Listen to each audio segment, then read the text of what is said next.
আব্বাসীয় যুগে শিল্প, সাহিত্য ও বায়তুল হিকমার অবদান। ভূমিকা।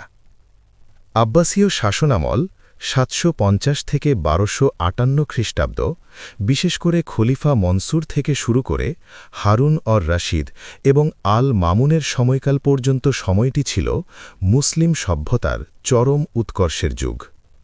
এই সময়ে আরবীয় সংস্কৃতির সাথে পারস্য, গ্রিক ও ভারতীয় সংস্কৃতির সমন্বয় ঘটে।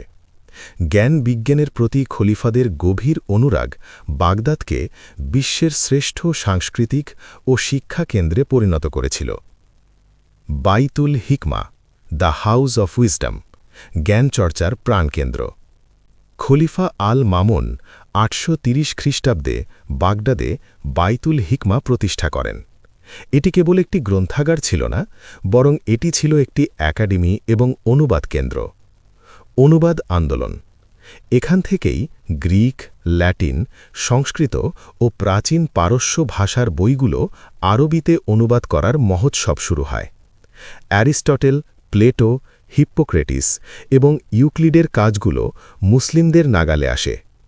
বিখ্যাত পণ্ডিতগণ। হুনাইন ইবনে ইসহাক, আল খাওয়ারিজমি এবং কিন্দির মতো বিশ্ববিখ্যাত মনীষীরা এখানে গবেষণা ও অনুবাদের কাজ করতেন। জ্ঞান সংরক্ষণ। যখন অন্ধকার যুগে ইউরোপ তাদের প্রাচীন জ্ঞান হারিয়ে ফেলেছিল, তখন বাইতুল হিকমা সেই প্রাচীন গ্রিক ও রোমান জ্ঞানকে অনুবাদ ও সংরক্ষণের মাধ্যমে বিলুপ্তির হাত থেকে রক্ষা করে। সাহিত্যের বিকাশ। আব্বাসীয় আমলে আরবি সাহিত্য তার আদিম ও কঠিন মরু রূপ ত্যাগ করে এক মার্জিত ও বৈচিত্র্যপূর্ণ রূপ ধারণ করে। গদ্য ও পদ্য। এ যুগে আবু নুয়াস এবং আল মুতানাব্বির মতো কালজয়ী কবিদের আবির্ভাব ঘটে। গদ্য সাহিত্যে আল জাহিজের অবদান ছিল অপরিসীম। আরব্য রজনী। বিশ্ব সাহিত্যের অমূল্য সম্পদ আলিফ লায়লা ওয়া লায়লা বা আরব রজনী এই যুগেরই ফসল। এটি তৎকালীন সমাজের সামাজিক ও সাংস্কৃতিক জীবনের এক জীবন্ত চিত্র। ইতিহাস ও ভূগোল।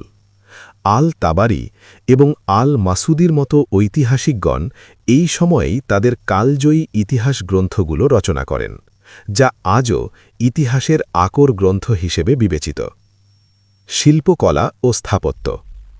আব্বাসীয় শিল্পকলা ছিল পারস্য ও আরবীয় রীতির এক চমৎকার সংমিশ্রণ। স্থাপত্য। বাগদাদ শহরটি ছিল স্থাপত্যের এক অনন্য নিদর্শন। এর বৃত্তাকার নকশা এবং চারদিকে গভীর পরিখা এটিকে অভেদ্য ও শৈল্পিক করে তুলেছিল। এছাড়া সামারার মসজিদ ই জামি এবং এর বিখ্যাত সর্পিলাকার মিনার মালভিয়া টাওয়ার এই যুগের স্থাপত্যের শ্রেষ্ঠত্বের প্রমাণ। বিজ্ঞানের জয়যাত্রা। বাইতুল হিকমার প্রভাবেই বিজ্ঞান এক নতুন উচ্চতায় পৌঁছায়। গণিত।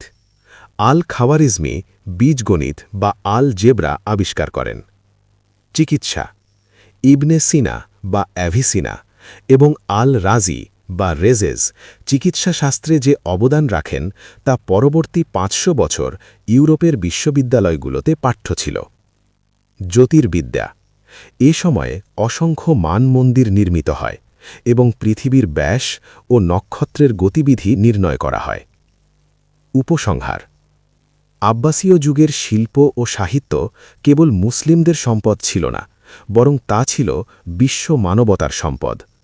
বিশেষ করে বাইতুল হিকমা ছিল সেই বাতিঘর যা মধ্যযুগের অন্ধকারচ্ছন্ন পৃথিবীতে জ্ঞানের আলো ছড়িয়ে দিয়েছিল। এই জ্ঞানতাত্ত্বিক ভিত্তি না থাকলে আধুনিক ইউরোপীয় রেনেসা হয়তো অনেক পরে আসত, অথবা সম্ভবই হতো না। তাই আব্বাসীয় যুগকে বিশ্ব সভ্যতার ইতিহাসের একটি অপরিহার্য অধ্যায় বলা হয়।